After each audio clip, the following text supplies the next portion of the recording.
1. Had a similar experience 6 or 7 years ago bartending at our neighborhood's favorite bar and grill, which we'll call Apple Cheese. Around 15 minutes before closing, the restaurant was dead. The one manager on duty had sent everyone except me and one of the cooks home.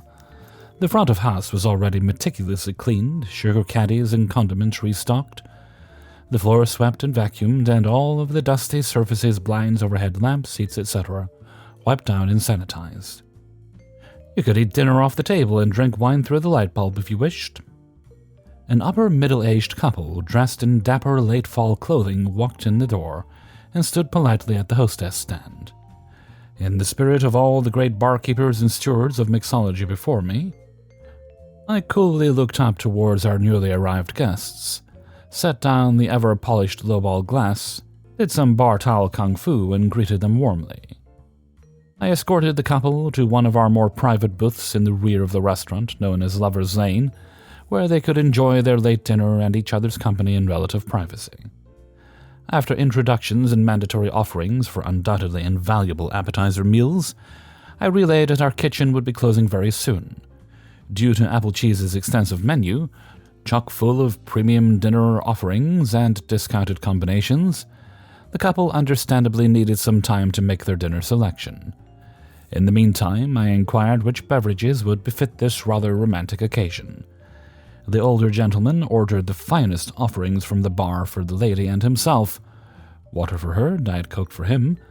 I internally swooned at the sheer amount of class I was unwittingly exposed to. After returning with the beverages, the gentleman was prepared to order. He would have a grilled 8-ounce USDA Select top sirloin jazzed up with Cajun spices and garlic butter served sizzling on a skillet. She would have a wedge-shaped salad topped with bacon, pecans, and blue cheese that one might say was befitting the greenest of goddesses. Our manager sent the remaining cook home and prepared the couple's dishes alone. As expected from a 3-star Michelin-esque establishment like Apple Cheese, the food was perfectly prepared, delivered, and devoured. 1 hour past closing, I check in on the couple and begin to pre-bus the table of the empty dinner plates. The gentleman is undoubtedly enjoying his dining experience and happily chatting with me about the entertaining trivialities of his apparently premier and sophisticated lifestyle. He then takes the opportunity to make a precarious inquisition. Could we create a dessert consisting of warm, rich, fudge-filled chocolate cake, drizzled with hot fudge and topped with the most delicious vanilla ice cream? I informed the gentleman that, unfortunately, we would be able to concoct such a delicacy were the kitchen not closed just an hour before. He pauses. Have you ever wondered what a Ditto from Pokémon would look like if it were to rapidly transform from Sir Winston Churchill into a 3 monsters deep Kyle? The recently transformed Ditto gentleman quickly stood up from the booth, grabbed his Diet Coke, and chugged the remainder of the glass. He snarled at me. Well, if you don't want to serve me, then I'm leaving. He began to storm off towards the front doors, dragging the lady accompanying him by the arm. I called after Ditto and asked, "Sir, are you actually going to leave without paying?" I can't accurately recall the exact conversation past this, except that Ditto was enraged, and I remember being probably overly calm given the situation. Don't look at me. Do I look like I'm on welfare? Do I look like I need to accept charity? Sir, I wouldn't make assumptions about your finances. I do have your check ready if you're ready to pay. Pay? Are you declining to service me? I will speak to the manager right after I use your rest facilities. He storms off to potty. The lady, speaking for the first time in the evening, says, "You have really angered him. You shouldn't have done that." I'm thinking, what the fuck was that, and what did she just say? I go back and get the manager spun up on the situation. Myself, manager, and Ditto meet. "I apologize, sir. We closed over an hour ago. We don't have any staff in the kitchen to..." He interrupts and stuffs a receipt in the manager's front shirt pocket aggressively. If you didn't want to serve me, then why did you allow me in the door? Cue unintelligible screaming and literal slobbering over himself. which follows for about 5 more minutes until he's out of breath. The manager was so shocked he banned Ditto and forced him to leave, although he did comp the meal. 2. I'm a server at a restaurant, and I came into work the last few days despite being sick, because I was scared of calling off. Here's the order of events. A long time ago I got the sniffles at work. I bring it to the attention of the managers, and how clearly the customers know something is up. I am told they don't send people home for that, and to basically lie by implying it's due to allergies. So I get sick for the first time in 10 months there. I go in with a mask, I let the other employees know it's up, and that I tested negative for COVID. The second day, I develop a runny nose and cough. The nose is hidden under the mask, whatever. The cough I managed to keep to the back. Everyone else had to have seen and heard me blow my nose or cough in the back at least once. Someone should have sent me home, honestly, like, how is this okay in food service? The third day, I had a minor coughing fit in front of a customer. With the feeling in my throat, I stopped being able to speak, until I went to the back to get some water. It was embarrassing and clearly hindered my ability to do my job. But obviously, in post-COVID times, I then ended up hearing them say something about a virus later on. If I tell them I know I don't have COVID, they'll just realize I came to work already knowing I was sick. Which doesn't look good for me, at the very least. I asked the manager if I could leave because I don't think people are going to be comfortable with someone demonstrably sick serving them. He says yes, but ends up giving me attitude as I'm walking out. I guess because me taking the time to let other servers know what's up so they can effectively take over my stuff is some indicator that I'm not actually sick or something? Just to get this straight, I'm physically capable of working. I just don't want to get other people sick and don't want the awkward social situation of people thinking I'll get them sick, especially since the amount I make depends on people having a good perception of me. I'd have worked through it at any other job, but not food service. Today, I call off hoping to avoid a repeat of yesterday. I'm told I'm going to need a doctor's note. I don't even have a car, but I'm supposed to find the money to go to the doctor while I'm also missing work. So what do? I'm obviously not going to the doctor. Everyone else at my work would take my side, I'm sure. I have witnesses, and people that like me that know I'm not just trying to weasel out of work. But getting into a fight with your boss and telling him screw the rules, and for him to just ask everyone else, probably isn't good for a continued working relationship. But this is the best move I can come up with. Beyond that, I find it legitimately morally wrong to expect a food worker to potentially spread an illness to countless people. Not only am I being treated like a machine, like I'm defective for having a health problem, but all the customers are being thrown onto the bus too. They wouldn't want me working either. Is this not against health and safety? I'm in an at-will state, so far as I can tell, I could be fired for being sick and not being comfortable working like that. 3. I'm currently juggling 3 different serving jobs, and one of them happens to be at a Korean barbecue restaurant. At this restaurant, we get a lot of these older Korean customers, and these customers in the 40-plus age range are sometimes quite rude. It has to do with a lot of Korean culture itself, where age superiority is quite big. A central part of the Korean language deals with informal tenses, and sadly a lot of these older people, typically male, will talk down to you and do what they want disregarding what most people call manners. Anyways, today I was getting slammed with takeout orders, which was a bit unexpected since it was only 4 p.m. But from the time of 4 to 5 p.m., I'm on my own to manage front of house until 2 or 3 more servers show up for dinner service at 5 p.m. At this time, I'm getting railed. Here I am sitting my 5th table when the phone starts ringing, and the DoorDash, Skip, and Uber tablets start ringing soon after.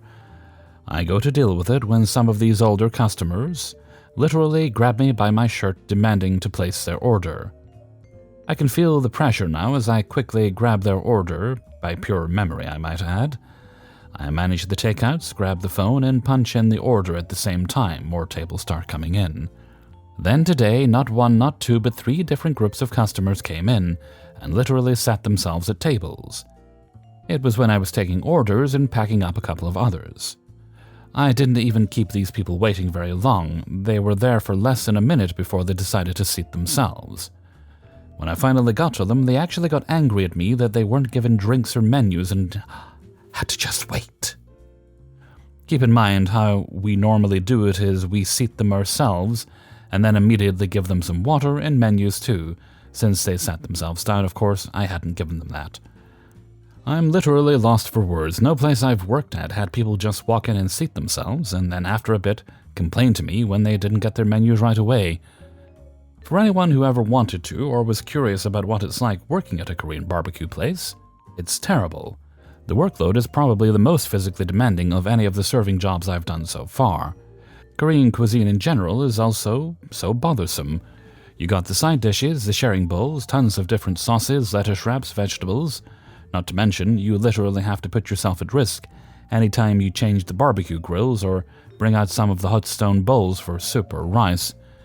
Many of my co-workers have gotten burns. Also, the kitchen is full of cranky old guys that get mad at you anytime you take orders with special requests. The older Korean clientele makes up like 60 to 70% of the customer base, and while some of them can be sweet, you get a lot of these older customers who walk around with a chip on their shoulder, talking down to you like dogs. My 2 weeks has been written tonight. 4. I work as a waiter in the lobby bar restaurant of a luxury hotel and casino. The casino is not open to the general public, only high rollers. As such, we treat high rollers like VIPs. One such high roller has been staying at the hotel for quite some time now. I have seen him in my venue on occasion ever since I started, or more specifically, I recognized his elderly father. Well, yesterday he and his father came in for lunch. He was sat in my section, so I took his order, tea, 2 salads, one of which was a strange and specific order and a club sandwich. I took the order, put it in the point of sale, and went about my business. A while later, I was working at the point of sale again. I turned to my right to find myself face to face with him. I didn't recognize him, which made it baffling when he asked, "Is my English okay?" What do you mean? Is there a problem with my English? What? No, your English seems fine. Then why did you get my order wrong? I ordered a club sandwich for my father and you forgot it. He had marched across the restaurant to get in my face to tell me his father's club sandwich was missing from his order. During his explanation of this unusual salad order, a single mention of the club sandwich slipped my mind and I forgot to jot it down on my scratch pad. So it didn't go through the point of sale to the kitchen. I apologized and said I'd fix it. He asked for my name. After I gave it to him, he said he knew my manager and would be reporting me. He went back to his seat and my supervisor went to talk to him. The club sandwich was rushed out 5 minutes later. While it was being brought out, he angrily complained to the runner, pointing over his shoulder at me with his thumb as I served another table behind him. The supervisor came to me afterwards and told me he would be comping the club sandwich, and the high roller wanted me to apologize to him. I refused to even go back to the table, let alone apologize. He really wanted me to apologize, saying it would smooth it over and fix it. My supervisor is one of my favorite people at work and a great guy, so I would apologize for him. Not because I felt I should and not for the high roller, for my supervisor's sake, I would apologize. I mustered up the courage as I walked over. I stood at the head of the table and excused myself. I apologized to him and his father. Keep in mind, he only asked for an apology for himself. He accepted my apology, as graciously as you can accept an apology you demanded, then proceeded to lecture me on how this would be a learning experience and I need to pay attention when taking orders. I now know what it's like to eat shit. Now, don't get me wrong, I messed up. The sandwich not going through was my fault, but it was a mistake, a simple, honest mistake. I regret apologizing to the high roller, not his father. I am sorry for the father whose lunch was forgotten, just to satisfy that man's ego and let him feel superior. I won't make that mistake again. 5. So I'll make this short. I've been working at this diner for almost a month. I never did any paperwork, no forms, resume, cover letter, W-2, etc., before and after I started. I was just thrown on the floor the very next day, which I didn't really mind, but I asked that entire week, do I need to do any documents? Never got an answer. A month. I have yet to have an actual paycheck. I have asked 3 times. First time, they pushed it aside and said, "Just give us your name and stuff." I did it right in front of them. A week goes by. I ask again. "Oh yes, sorry, I made an error. Sorry." Okay. I asked when it would be ready. Never got an answer. Today, 2 weeks later, I asked again. The manager or whoever said, "You haven't gotten it? Not sure what I can do." I'm so upset at how they've treated me since I started. I was asked the first day, "Are there any days you can't work?" I said no, since I was only looking for something part-time. Sundays are the busiest. 2 weeks ago, I had to call out due to catching pneumonia. Now, before I go further, not this past Sunday, but the one before, I had a fever of 103, coughing to the point where I had bloody phlegm. It was so bad when I called that morning. I called and texted the day before, and even before I left my last shift, never got an answer. After maybe 5 calls, I managed to get a hold of the main manager, and she straight up told me, "You know why this doesn't look good for you. You've called out twice because you're sick," and then hung up. I was terrified I was going to get let go, so I rushed out the door, sick as fuck, got there, and puked in the parking lot. I didn't feel comfortable going in since the diner was already opened and people were in there. I wanted to be cautious in case I had COVID. I called, no answer, 3 times. They weren't even that busy, so I went in double-masked and told my manager, "I'm sorry, but I'm going home." She cut me off by saying, "What? What is it this time?" in such a nasty tone. I couldn't even get words out. I felt my throat tighten and eyes watering up. I'm going home. I don't know what to do. Am I in the wrong here? I have no idea how much I'm getting paid, when, and where my tips are from the receipts. I've had to pay out for the cooks and hosts when we don't even have hosts on the weekdays. I've been trying to talk to the managers and let them know that I have a health condition, disability, but no one will give me a minute to talk. If I'm overreacting, I'm sorry, and I hope this isn't too personal. I'm just so overwhelmed. Update. I have a horrible migraine this morning, so we'll see how far I get today. I'm also going to take advice and contact Department of Labor today as well. I've been job searching for the past week because I have a feeling I will be let go after the next week beginning. I never request days off. When I was sick, I didn't have a choice. But I have a retreat next weekend for personal reasons, and I just feel like she's going to say, "You're done." I don't want to, but I've had this planned for 3 months. I love this diner, I really do, but it's so unfair. Hey everybody, Hellfreezer here, and thank you very much for listening to Spinning Plates, episode 194. And thank you very much to everybody who allowed me to use their stories in this video. Before you go, if you'd be so good as to hit the like button and share the video around. That's really the best way to get YouTube to recommend it to other people. Alright, let's see. Hellfreezer's question of the day. And today's question is, when does it start to feel like the holidays to you? Now, I'm aware not everyone celebrates, but many people do. Is it December 1st? Is it before? According to some people in my neighborhood, apparently it's before they've already got the Christmas decorations up. Or is it sometime around the middle of July? Personally, as I've gotten older, it feels less and less like the holidays. Although I do generally kind of start to feel kind of Christmassy around about middle of the month. You know, the weather's quite crisp in the mornings when you wake up. You know, get the heating on, something comforting to drink, a nice warm drink, a hot chocolate or something, and some yummy snacks. And then it starts to feel a bit like Christmas.